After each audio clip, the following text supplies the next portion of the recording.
They say time heals all wounds, they say move on. But what if that's the very reason you're still stuck? What if the advice to move on is not healing you, but wounding you deeper? This isn't just a personal problem.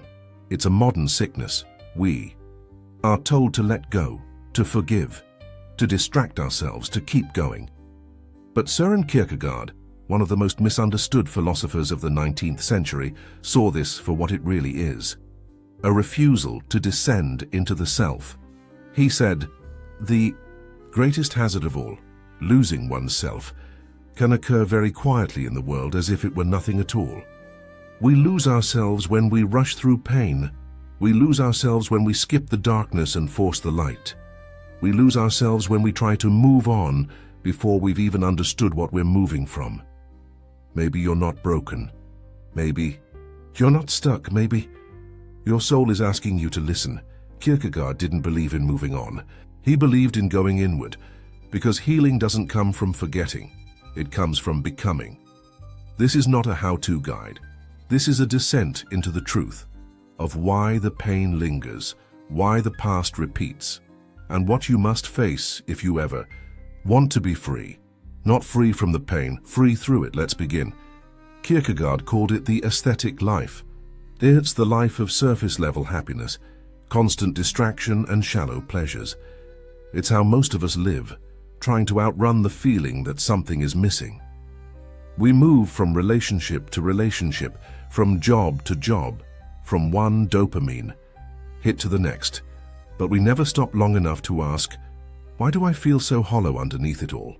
Modern culture rewards this. We call it resilience. We call it staying strong. But what we really mean is, don't look too deep. Don't ask questions. Don't fall apart. Kierkegaard warned that this lifestyle, while glamorous on the outside, leads to despair. Not the loud kind, the quiet kind, the kind you carry in silence, the kind no one sees, but that slowly drains the life out of you. He said the only way out isn't through progress.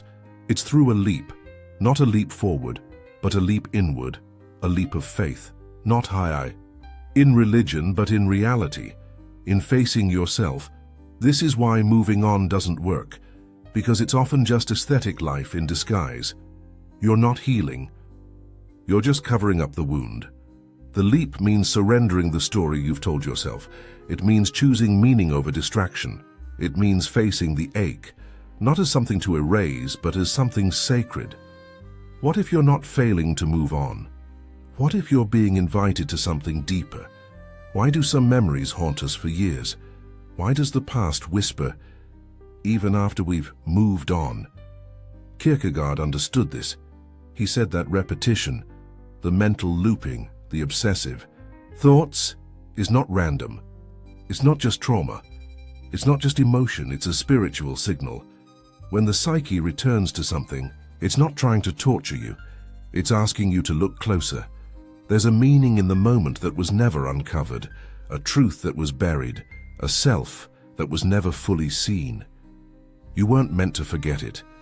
You were meant to complete it. Regret is not weakness. It's not failure. It's the soul's way of pulling you back, not to the event, but to what the event awakened in you. Maybe you were silenced. Maybe you betrayed yourself. Maybe you ran from a truth you weren't ready to face.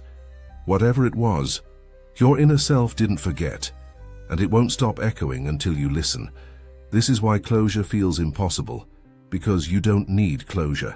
You need integration, and that can't be rushed, it can't be numbed, it must be entered.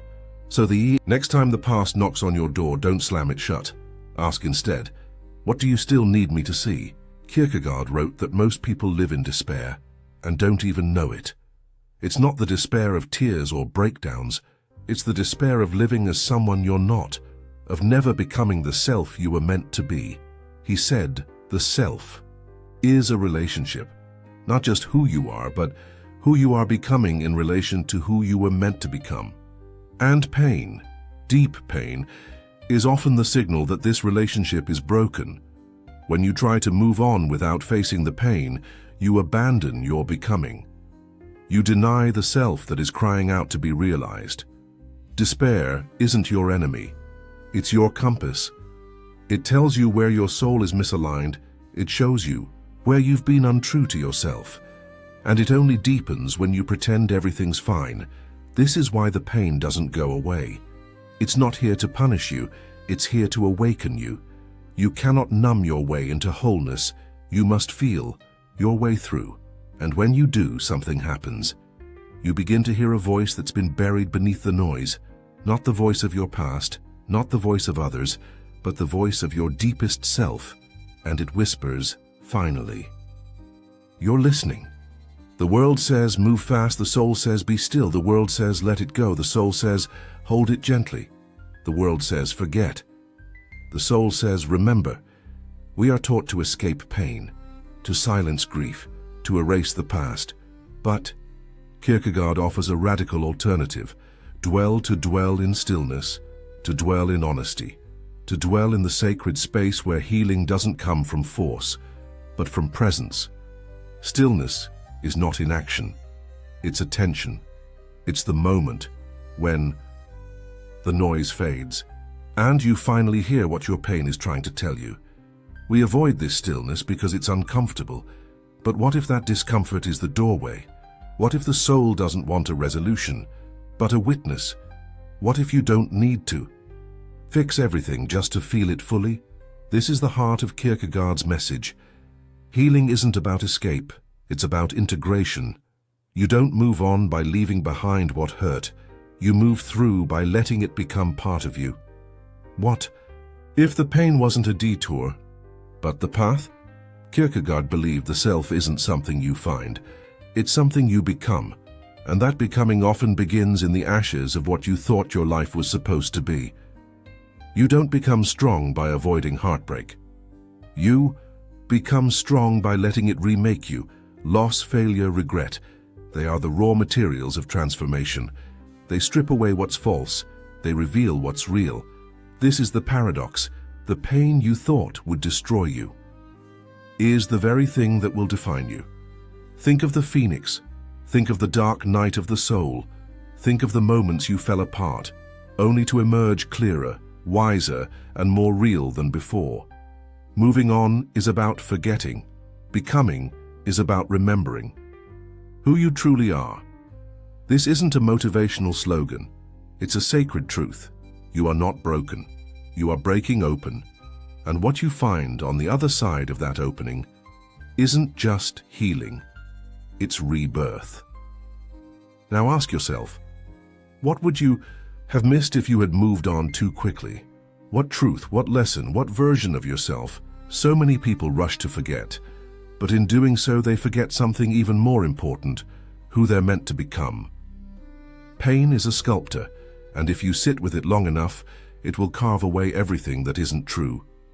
There is a gift in what broke you, but it only reveals itself when you stop running and start listening. Maybe the thing you lost wasn't meant to stay, but the version of you it revealed, that's something you were always meant to find. Section 8, 250 words. Don't move on, move through. Here's the truth no one tells you. You don't need to move on. You need to move through. Through the questions. Through the parts of yourself you've avoided for far too long. Because what waits on the other side isn't just peace, it's alignment. The pain didn't come to destroy you, it came to wake you up. So don't rush it, don't silence it, and above all, don't leave yourself behind. Kierkegaard believed that to be human is to suffer, but also to become through that suffering. The path to wholeness isn't straight. It spirals, it loops, it returns. But if you stay with it, if you stay with yourself, you'll find something deeper than moving on. You'll find yourself becoming someone new, someone real, someone whole, and maybe, just maybe, that's what you were really searching for all along. What if the idea of moving on is a lie, a beautiful lie dressed in the language of healing, but built on fear? We're told to let go, to forget, to be strong and move forward. But what if that pressure to move on is what's actually keeping us stuck? This is not just about heartbreak or grief or failure. It's about the part of you that still whispers at night, the one you keep trying to silence. And according to Søren Kierkegaard, silencing that voice might be the very source of your despair. Let's begin. We live in a culture obsessed with closure, with timelines for healing, with the belief that pain should be temporary, short, clean, and quiet. If you're still hurting months or years later, people start asking, "Aren't you over that yet?" But what they're really saying is, "You're making me uncomfortable, please pretend you're okay." Kierkegaard called this despair, but not in the way you might think. He didn't see despair as just sadness or depression. He saw it as spiritual misalignment, a sickness of the soul. Despair happens when we try to become something we're not, when we run from who we really are, and when we refuse to face the truth of what's asking